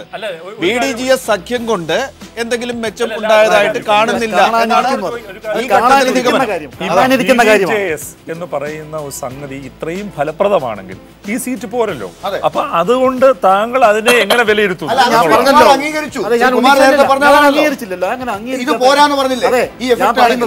ഈ സർവേകൾക്ക് പോലും അത് ദൃശ്യമല്ല. ഇപ്പൊ ഒരു ഇന്നലെ കഴിഞ്ഞ തെരഞ്ഞെടുപ്പ് വരെ എവിടെയെങ്കിലും പരാജയപ്പെട്ടു എന്നാണ് അദ്ദേഹം പറയുന്നത്. കഴിഞ്ഞ തെരഞ്ഞെടുപ്പ് വരെ ഒരു ജനവിഭാഗം ചേരിയിലായിരുന്നു. അത് ഇപ്പോഴാ ആ ചേരിയുടെ മാറ്റമാണ് ഞങ്ങൾ പ്രതീക്ഷിച്ചത്. അത് 19-ാം തീയതി വരുമെന്നാണല്ലോ. അതെ, അതായത് ഇപ്പൊ പറഞ്ഞത് 0 മുതൽ 4 അല്ല. ഇനി അഥവാ 0 മുതൽ 4-നകത്താണെങ്കിൽ നിങ്ങളുടെ ഈ സഖ്യം പരാജയപ്പെട്ടു. അങ്ങനെ മാറ്റം വരുമെങ്കിൽ മധ്യ കേരളത്തിലും തെക്കൻ കേരളത്തിലും ഇവർ കാര്യമായ ചലനം ഉണ്ടാക്കും എന്നുള്ളതാണ് അദ്ദേഹം പറഞ്ഞു. അതെ, തീർച്ചയായും. അതല്ലെങ്കിൽ ശ്രീ MS കുമാർ 19-ാം തീയതി ഈ പറഞ്ഞ വാദത്തെ അംഗീകരിക്കുന്നു എന്നാണ്. അതെങ്ങനെ ദൃശ്യമാകാതിരിക്കുന്നേ? ദൃശ്യമാകാത്ത ഒരു ശാസ്ത്രമുണ്ട് ശ്രീ MS കുമാർ പറയും. ഈഴവ സമുദായം മുഴുവൻ BDJS അല്ല, SNDP യോഗവും അല്ല. ഞാനത് പറഞ്ഞെ, അതൊരു വലിയ സമൂഹത്തെ നിങ്ങൾക്ക് കിട്ടിയെന്ന് പറയുന്നുണ്ടല്ലോ. അവർ ശ്രീനാരായണ ദർശനം ഉൾക്കൊള്ളുന്നവരാണ്. ആ ദർശനം ഉൾക്കൊള്ളാത്തവരും ഈഴവ സമുദായത്തിലുണ്ട്, നേതൃത്വത്തിനും ഉണ്ടാവാം. അവർ ശ്രീനാരായണീയരാവില്ല. ശ്രീനാരായണീയ ദർശനം ഉൾക്കൊള്ളുന്നവരെ ശ്രീനാരായണീയരാവും. ഈഴവനായതുകൊണ്ട് ശ്രീനാരായണീയനാവില്ല. അപ്പോൾ ഇവിടെ എന്താണെന്ന് വെച്ചാൽ ഗുരുദേവൻ നൽകിയ ഒരു സംഭാവന, ആ സംഭാവന ഉൾക്കൊണ്ട ഒരു നാടാണ് ഈ കേരളം. അത് ഈഴവർ മാത്രമല്ല, നാനാജാതി മതസ്ഥർ. ആ വിഭാഗത്തിനിടയിൽ ഈ ജാതി ചിന്തയും മതചിന്തയും കൊണ്ടുവന്നാൽ അവരതുപോലെ വിഴുങ്ങും എന്ന് തെറ്റിദ്ധരിക്കരുത്. BDJS-ന്റെ ആ ഒരു പ്രചരണം BJP-യുടെ ആ പ്രചരണത്തിന്റെ റഫറൻഡം കൂടി ആയിരിക്കും. ജനങ്ങളുടെ ഇടയിൽ, വിശേഷിച്ച് ആ സമുദായത്തിനിടയിൽ തന്നെ അവരെ കൊണ്ട് കുരുതി കൊടുക്കുകയാണ്, അപമാനിക്കുകയാണെന്നുള്ളൊരു ബോധം ആ ഈഴവ സമുദായത്തിലെ മെജോറിറ്റിക്കുണ്ട്. അതിനകത്തുള്ള സമ്പന്നന്മാരായ കുറേ ആളുകൾക്ക് അതെല്ലാ മതവിഭാഗത്തിലും ആ മതത്തെയും ജാതിയെയും സമുദായത്തെയും നയിക്കുന്ന ആ സമുദായത്തിലുള്ള പ്രമാണിവർഗമാണല്ലോ. അവർക്ക് ജീവിത ബുദ്ധിമുട്ടുള്ളവരല്ല. അപ്പോൾ അവർക്ക് എന്തെങ്കിലും കിട്ടാൻ ഓരോ ഗവൺമെൻറ്റേയും കൂടെ നിന്നാൽ സ്കൂൾ കിട്ടുമോ കോളേജ് കിട്ടുമോ അത് വെച്ച് നടത്തി കാശുണ്ടാക്കുക എന്നുള്ളത് കവിഞ്ഞ് പാവപ്പെട്ട ആ സമുദായം, എല്ലാ സമുദായങ്ങളിലും പെടുന്ന പാവപ്പെട്ടവർ ഇവർ പറയുന്ന തീട്ടൂരം അനുസരിച്ച് നിൽക്കുമെന്നുള്ള തെറ്റിദ്ധാരണയാണ് ഒരു വലിയ സമൂഹത്തെ SNDP യോഗത്തെ കൂട്ടുപിടിച്ചാൽ തങ്ങളുടെ കൂടെ കിട്ടുമെന്ന് BJP ധരിച്ചു പോയത്. അതിപ്പോൾ ഈ തെരഞ്ഞെടുപ്പ് കഴിയുമ്പോൾ റിസൾട്ട് വരുമ്പോൾ വിശേഷിച്ച് ഈ തിരുവിതാംകൂർ മേഖല ബോധ്യമാകും, ഗുണം കിട്ടിയില്ല, നഷ്ടക്കച്ചവടമാണെന്ന്. BJP ഇതുവരെ വളർത്തിക്കൊണ്ട് വന്നത് സവർണ സമുദായങ്ങളുള്ളവരായിരുന്നു. RSS ആയാലും BJP. അവരെ സംബന്ധിച്ചിടത്തോളം അവരെക്കാൾ ചാമ്പ്യന്മാരാണ് ഇവർ എന്ന് വരുന്നത് അവർക്ക് മാത്രം ഇഷ്ടമുള്ള പണിയല്ല. ശ്രീ കുമാർ, ശ്രീ സലീം, അതിനു മുമ്പ് നിങ്ങൾ ഈ പറഞ്ഞ കഴിഞ്ഞ 5 വർഷത്തിനിടയിൽ നേരത്തെ ശ്രീ മുരുകനും ശ്രീ അജിത് കുമാറും തലവട്ടം രാഷ്ട്രീയത്തിന്റെ ഭാഗത്തു നിന്നുകൊണ്ടത് പറഞ്ഞു, ശ്രീ ഉണ്ണികൃഷ്ണനൊക്കെ സൂചിപ്പിച്ച ഒരു ആന്റി ഇൻകംബൻസി ഫേസ് ചെയ്യുന്നുണ്ടായിരുന്നു. നിങ്ങൾ അതിൽ നിന്ന് ഇടയ്ക്കിടയ്ക്ക് രക്ഷപ്പെടുന്നത് ശ്രീ ഉമ്മൻചാണ്ടിയുടെ ശ്രീ ഒരു മാജിക് കൊണ്ടാണ്. അദ്ദേഹത്തിൻ്റെ ബോഡി ലാംഗ്വേജ്, അദ്ദേഹത്തിൻ്റെ പ്രത്യേക ഒരു രീതിയിലുള്ള വൈഭവം, അത് സ്വന്തം പാർട്ടിക്കകത്തുള്ള പ്രശ്നങ്ങളെ വരെ അദ്ദേഹം അങ്ങനെ കൈകാര്യം ചെയ്ത് മുന്നേറി വന്നു. ഈ പറഞ്ഞ BJPയുടെ കാര്യത്തിൽ നിങ്ങൾ അരുവിക്കരയിൽ ശ്രീ ഉമ്മൻചാണ്ടി പ്രയോഗിച്ച ഒരു വാചകം, നേരത്തെ ശ്രീ കോടിയേരിയാണ് ഇത് പറഞ്ഞതെന്ന് നേരത്തെ താങ്കൾ സൂചിപ്പിച്ചു, ഈ സമയത്ത് അങ്ങനെ ഒരു പ്രസ്താവന പാടില്ലായിരുന്നു എന്ന്. പക്ഷെ ഇത് ആദ്യം പരീക്ഷിച്ചത് അല്ല വേണം, പക്ഷെ ഉമ്മൻചാണ്ടിയാണ് ആദ്യം പറഞ്ഞത്, അതിൻ്റെ എഫക്റ്റ് ഉണ്ടായത്. ഇവിടെ വെള്ളാപ്പള്ളിയെ പോലുള്ളവർ ഈ പ്രചരണം കഴിഞ്ഞ ഡിസംബർ മുതൽ ഇങ്ങോട്ട് നടത്തിക്കൊണ്ടിരുന്ന ചില പ്രസംഗങ്ങൾ, നൗഷാദിൻ്റെ കാര്യത്തിൽ VD സതീഷിനെതിരായി പറഞ്ഞ കാര്യങ്ങൾ, ഇതൊക്കെ ഉണ്ടാക്കിയ ഒരു വർഗീയ വിദ്വേഷം ഉണ്ടാക്കാനുള്ള പ്രസംഗങ്ങളൊക്കെ നിങ്ങൾ പ്രോത്സാഹിപ്പിക്കുകയായിരുന്നില്ലേ? നിങ്ങൾ അതിനെ എവിടെയാണ് വേണ്ട രീതിയിൽ ഇടപെട്ട് തടഞ്ഞത്? അല്ല, അത് ഇതിലെ നിങ്ങൾ പറഞ്ഞതിൽ ഒരു പ്രശ്നമുള്ളത്, അരുവിക്കരയിൽ മുഖ്യമന്ത്രി പറഞ്ഞൊരു കാര്യം, അത് ശരിക്കും പറഞ്ഞാൽ ഒരു നിയമപരമായ മുന്നറിയിപ്പായി. കാരണം റിസൾട്ട് വന്നപ്പോഴത്തേക്കും ഈ O രാജഗോപാലും വിജയകുമാറും തമ്മിൽ ലക്ഷങ്ങളുടെ വ്യത്യാസമൊന്നും ഇല്ലായിരുന്നു. ഉമ്മൻചാണ്ടി സൂചിപ്പിച്ചത് അരുവിക്കര ഉപതെരഞ്ഞെടുപ്പിൽ BJP അപകടകരമായി വരുന്നു, ഞങ്ങൾ മുന്നിലാണ് ഞങ്ങൾക്ക് അറിയാമായിരുന്നു. കാരണം ആ തെരഞ്ഞെടുപ്പ് പ്രചരണത്തിന്റെ ഓരോ ഘട്ടത്തിലും UDF അത് യുക്തിയല്ല. അവിടെ 2ാം സ്ഥാനത്തിന് വേണ്ടിയുള്ള മത്സരം, അതല്ലെങ്കിൽ രണ്ടാമതുള്ള ഒരു മുന്നണി എന്ന് പറയുന്നത് ആർക്കും നോക്കാം, ഒന്നുകിൽ അത് കോൺഗ്രസ് ആണ് അല്ലെങ്കിൽ CPM ആണ്. ഇവർ തമ്മിലാണ് മത്സരം എല്ലാവർക്കും അറിയാം. ഞാൻ പറയുന്നത് ശ്രദ്ധിച്ചേക്ക് പ്ലീസ്. അരുവിക്കരയിൽ ഞങ്ങൾ 1ാം സ്ഥാനത്ത് ഞങ്ങൾക്ക് സംശയമൊന്നുമില്ലായിരുന്നു. നിങ്ങൾ BJP ആയിട്ടാണോ മത്സരിച്ചത്? റൈറ്റ് ഫ്രം BJP ആയിട്ടാണോ? അല്ല, അവിടെ BJP വളരെ ഡേഞ്ചറസ് ആയി വന്നൊരു സാഹചര്യം. അത് പറയുന്നത് വേറെ ഭാഷയാണ്. അല്ല, BJP-യുമായിട്ടാണോ നിങ്ങൾ മത്സരിച്ചത്? അല്ല, ഡേഞ്ചറസ് ആയ ഒരു സാഹചര്യം ഉണ്ടായിരുന്നു. അതല്ലല്ലോ സാഹചര്യം ഉമ്മൻചാണ്ടി ചൂണ്ടിക്കാണിച്ചു. ഉമ്മൻചാണ്ടി പറഞ്ഞത് BJP ഡേഞ്ചറസ് ആയ ഒരു സിറ്റുവേഷനിൽ മത്സരത്തെ കൊണ്ടുപോകുന്നു എന്നാണോ? ഞാനത് പറഞ്ഞ് കംപ്ലീറ്റ് ചെയ്യട്ടെ.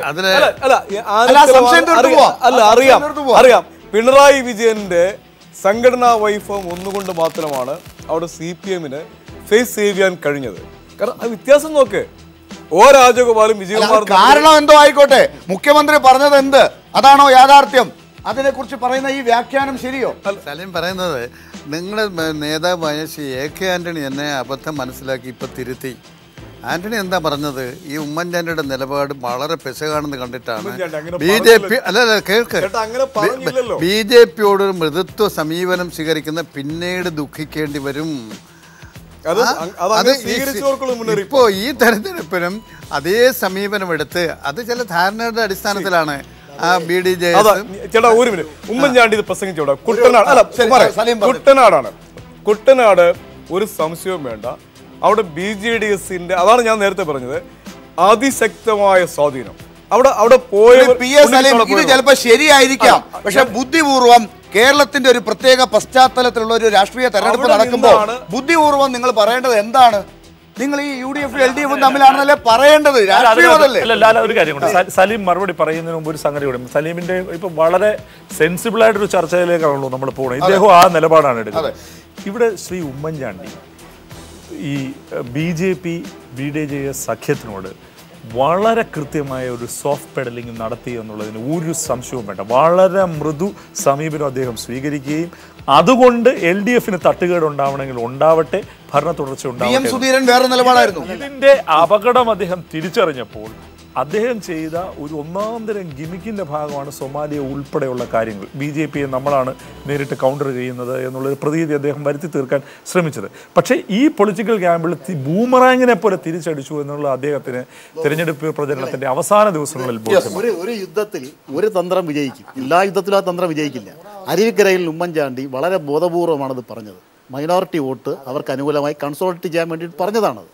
അത് അയാൾ നേടുകയും ചെയ്തു, അരുവിക്കര അയാൾ നേടുകയും ചെയ്തു. അല്ലാതെ ഇദ്ദേഹം പറയുന്നത് പോലെ അരുവിക്കരയിലെ ജനങ്ങളുടെ അംഗീകാരവും വിജയമൊന്നുമല്ല. അവിടുത്തെ മൈനോറിറ്റി വോട്ട് ഒറ്റക്കെട്ടായി 27,000-30,000-ഓളം മുസ്ലിം വോട്ടുണ്ട് അവിടെ. രാജഗോപാലിന് കിട്ടണ്ടല്ലോ, രാജഗോപാലിന് കിട്ടാതിരിക്കാനല്ലേ? അതേ തന്ത്രമാണ് ഈ തെരഞ്ഞെടുപ്പിലും അദ്ദേഹം പയറ്റാൻ ശ്രമിച്ചത്. മൈനോറിറ്റി വോട്ടുകളെ കൺസോളിഡേറ്റ് ചെയ്ത് പൂർണ്ണമായും UDF പരിധിയിലാക്കാൻ. അതിൽ വിജയിച്ചില്ലെന്ന് വ്യക്തമല്ലേ കുമാർ? അതെ, അത് ഇവിടെ ഉമ്മൻചാണ്ടിയുടെ അതാ ഞാൻ പറഞ്ഞത്. ഉമ്മൻചാണ്ടിയുടെ ഗിമ്മിക്സ് പരാജയപ്പെട്ട എവിടെയാണെന്നറിയോ? ഇവിടെ BJP മൈനോറിറ്റി വോട്ടുകൾ മൊത്തം ഉമ്മൻചാണ്ടി മുഖ്യമന്ത്രിയും ക്രിസ്ത്യാനി വോട്ട് ഏതാ പിടിച്ചിരിക്കുന്നു, ലീഗ് മൊത്തം ഉണ്ട് മുസ്ലിം വോട്ട് പിടിച്ചിരിക്കുന്നു.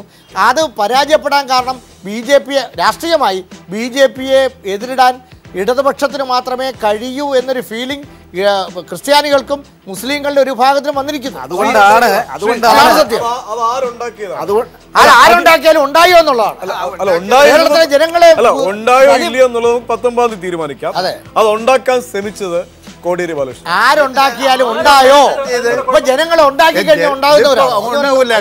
കേരളത്തില് ഈ രാജ്യത്ത് നടക്കുന്ന സംഭവ തെരഞ്ഞെടുപ്പിലെ ജനങ്ങൾ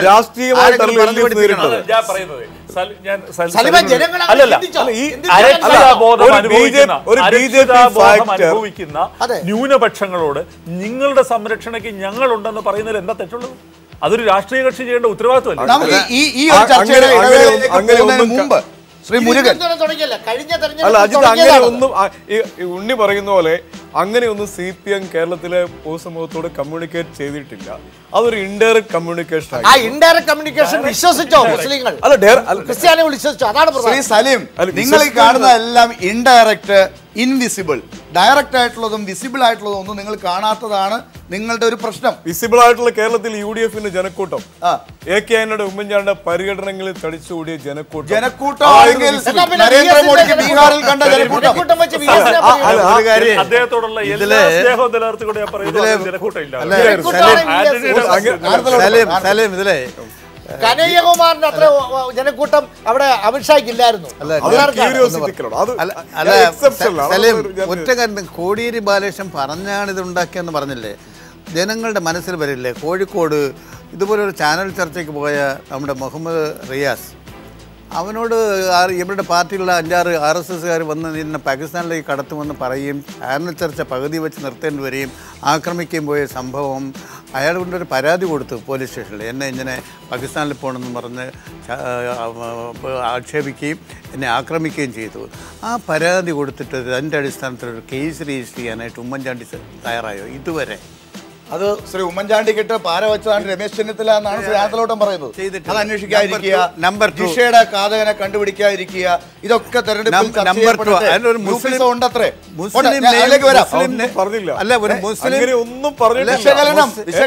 മുസ്ലിം നെയ്മായതുകൊണ്ടല്ലേ അയാൾ പാകിസ്ഥാനിൽ അവിടെ 2-3 മാടിനെയും കൊണ്ടുപോയി പേരമ്പ്ര മണ്ഡലത്തിൽ. ആ ഒരു മുസ്ലിം ഡ്രൈവറും ക്ലീനറും മുസ്ലിങ്ങൾ അവരെ പിടിച്ച് തല്ലി, നന്നായി തല്ലി. നാട്ടുകാർ കണ്ടിട്ടുണ്ടെന്ന് അതിൽ ഒരാളിനെ പിടിച്ചുകൊണ്ട് വന്ന് സ്റ്റേഷനിലാക്കി. ഒരു RSSകാർ കൂട്ടത്തോടെ വന്ന് അവനെ സ്റ്റേഷനിൽ നിന്ന് പിടിച്ചിറക്കിക്കൊണ്ട് പോയി. രമേശ് ചെന്നിത്തല ആഭ്യന്തരമന്ത്രി അങ്ങേരുടെ പോലീസ് പിടിച്ചുകൊണ്ട് പോയവരെ ഒരു കൂട്ടം ആൾക്കാർ വന്ന് ബലാത്കാരം പിടിച്ചിട്ടുണ്ട്. ഇതെല്ലാം നാട്ടുകാർ കണ്ടിട്ടിരിക്കുമ്പോൾ പിന്നെ കോടിയേരി ബാലകൃഷ്ണൻ പറയണോ ഇവരെടുക്കുന്ന സമീപനത്തെക്കുറിച്ച്, ഉമ്മൻചാണ്ടി എടുക്കുന്ന സമീപനത്തെക്കുറിച്ച്? അല്ല, ഞാൻ ആ വശം ഞാൻ സമ്മതിച്ചത്. ഞാൻ പറഞ്ഞത് ആരും പറയാതെ ഇതൊക്കെ ശരി. കാരണം everything is fair in love and war എന്ന് പറയുന്നുണ്ടല്ലോ, എന്ന് പറയുമ്പോൾ ഇതൊക്കെ ശരിയായിരിക്കാം. പക്ഷേ ഒരു അങ്ങനെയല്ല, ഈ സംഭവങ്ങളെല്ലാം നടന്നതല്ലേ കേരളത്തിലല്ലേ? നോർത്ത് ഇന്ത്യയിലാണെങ്കിൽ നമുക്ക് മനസ്സിലാക്കാം. ഉമ്മൻചാണ്ടി ഭരിക്കുന്നിടത്തല്ലേ നടക്കുക. ഇന്ന് തലശ്ശേരി സ്ഥാനാർത്ഥി അബ്ദുള്ള കുട്ടിയെ പോളിംഗ് സ്റ്റേഷൻ സന്ദർശിക്കാൻ പോയപ്പോൾ ആക്രമിച്ചതായി ഒരു വാർത്ത കണ്ടു. ഇന്നലെ KK രമയെ മാർക്സിസ്റ്റുകാർ ആക്രമിച്ചതായി കണ്ടു. അപ്പോഴും ആഭ്യന്തരമന്ത്രി രമേശാണ്, മുഖ്യമന്ത്രി ഉമ്മൻചാണ്ടിയാണ്. അതിനെതിരെ കേസെടുത്തില്ല, പ്രതികളെ പിടിച്ചില്ല. ഉമ്മൻചാണ്ടി പ്ലാൻ ചെയ്ത പദ്ധതിയല്ലേ. KK രമയ്ക്ക് ഒരു തുള്ളി ചോര് അവരുടെ പെറുത്ത് ആരോരിന്റെ ഉറുമ്പ് കടിച്ചെങ്കിലും അനുഭവം ഉണ്ടോ? അവരവിടെ പോയി ബഹളമുണ്ടാക്കിയതിന് ശേഷം അതൊക്കെ പ്ലാൻ ചെയ്തിട്ടല്ലേ. ഉണ്ണികൃഷ്ണൻ നമ്മൾ വേറെ 2 മണിക്ക് പ്രസ് കോൺഫറൻസ് മുഖ്യമന്ത്രിയുടേത് വേറെ സെക്ടറിൽ നിന്നാണല്ലേ. അല്ല, അതൊക്കെ ഉണ്ടായിക്കോട്ടെ, പക്ഷെ നമ്മൾ എക്സ്പെക്ട് ചെയ്തതാണോ? ഇല്ല, ഇതിപ്പോ ഇവിടെ ഒരു ഇവിടെ വാട്ട് ഈസ് റോൾ എന്നുള്ള ചോദ്യം. ഉണ്ണികൃഷ്ണന്റെയും അജിതിന്റെ റോള് അല്ല എന്നെ ഞാൻ മാർക്സിസ്റ്റ് ഒന്നുമല്ല, സഹയാത്രികൻ പോലും അല്ല. അത് സംബന്ധിച്ചു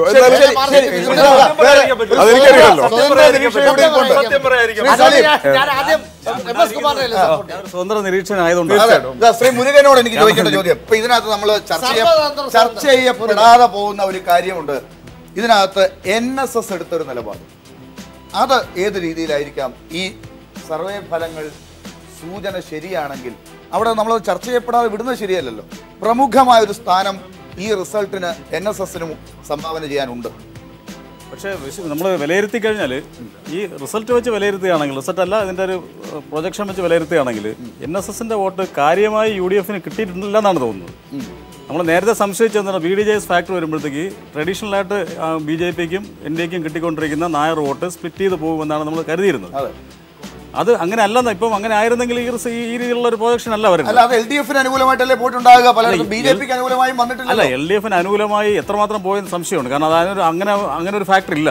പക്ഷേ സുകുമാരൻ നായർ BJP NDA സഖ്യത്തിനോടൊപ്പമായിരുന്നു എങ്കിൽ ഇതായിരിക്കില്ലല്ലോ എഫക്ട്.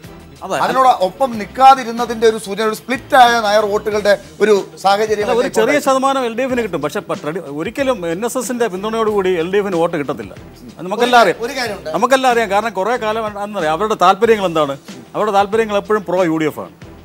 UDF ഗവൺമെന്റ് വന്നാൽ മാത്രമേ NSSന് എന്തെങ്കിലുമൊക്കെ കാര്യങ്ങൾ നടക്കുള്ളൂ. അതുകൊണ്ട് അവർ ഒരിക്കലും LDFന് വോട്ട് കിട്ടിയിട്ടില്ല. അല്ല, UDFന് വോട്ട് കിട്ടിയില്ല. അപ്പൊ അതുകൊണ്ട് BJPയുടെ കണക്കൂടെ വരട്ടെ.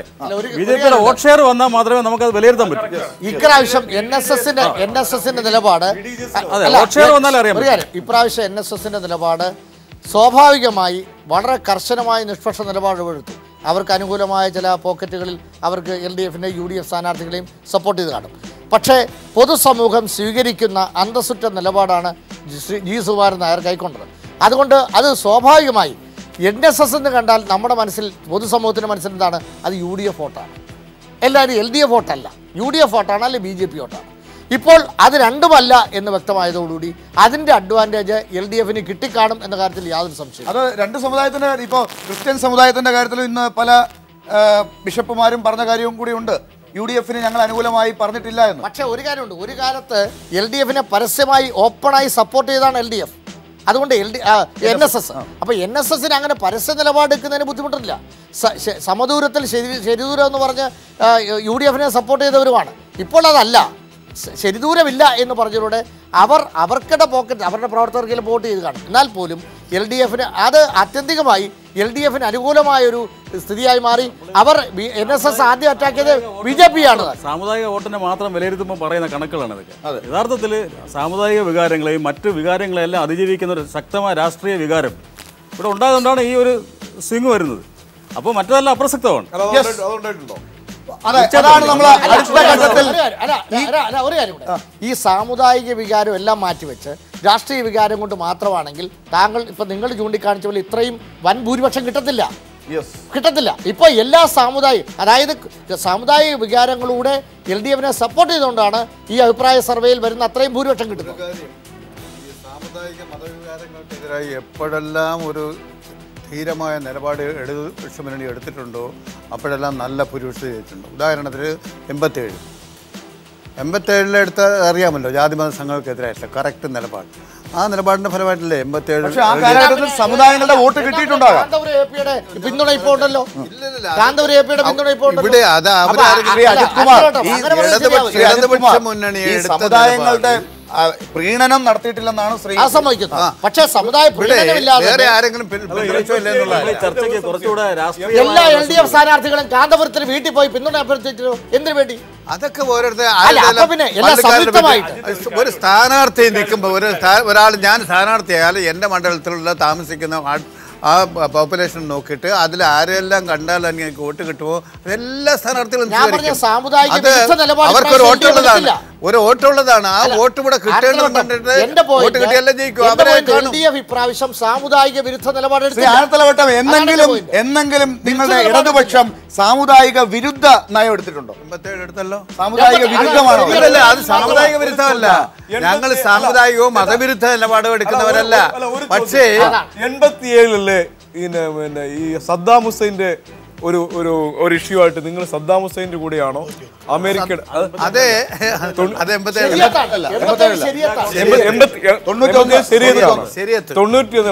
EMS യോജിച്ച നിങ്ങൾ സദ്ദാം ഹുസൈൻ്റെ കൂടെയാണോ? തെരഞ്ഞെടുപ്പിൽ തൂത്തുവാരി അല്ല ആ നിലപാടാണോ സാമുദായിക വിരുദ്ധ നിലപാടാണോ? നിങ്ങൾ സാമുദായികൾക്കെതിരാണ് എന്നാണ് പറഞ്ഞത്.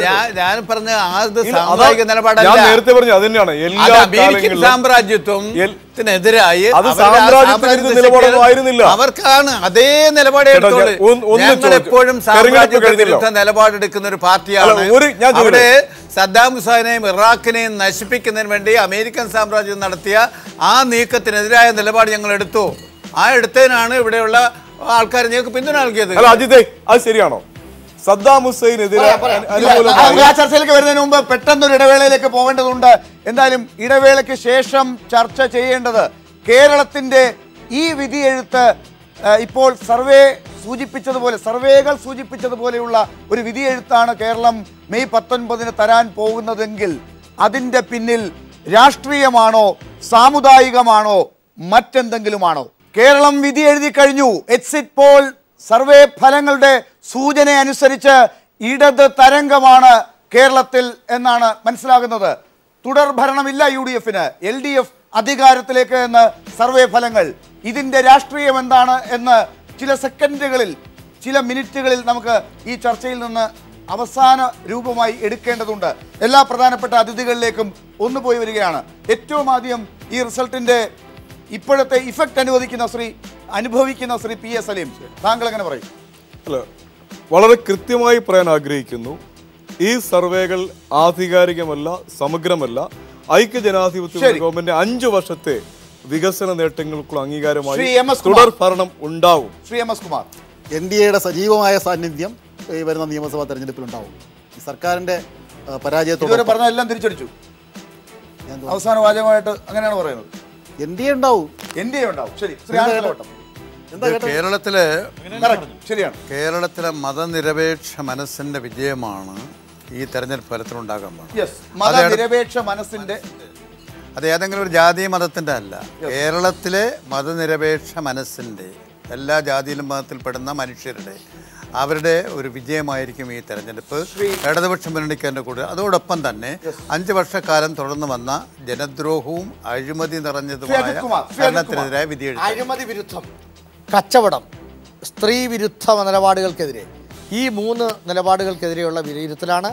ഇവിടെ എല്ലാ മതങ്ങളും എല്ലാ വിഭാഗങ്ങളും CPMനെ അല്ലെ ഇടതുപക്ഷ സപ്പോർട്ട് ചെയ്തില്ലെങ്കിൽ ഇത്രയും വലിയ ഒരു ഭൂരിപക്ഷം അവർക്ക് നേടാൻ കഴിയും. ശ്രീ മുരുകൻ, നേരത്തെ പറഞ്ഞ അഴിമതിക്കെതിരെ ശക്തമായ ഒരു വികാരം ഉണ്ടായിരിക്കുന്നു. അത് വളരെ ശക്തമായ രാഷ്ട്രീയ ബോധം തിരിച്ചു വന്നിരിക്കുന്നു എന്നുള്ളതാണ്. മാത്രമല്ല, യുവാക്കളിൽ നമ്മൾ പുതിയ വോട്ടർമാരെ നമ്മൾ ഇതുവരെ ഡിസ്കസ് ചെയ്തില്ല.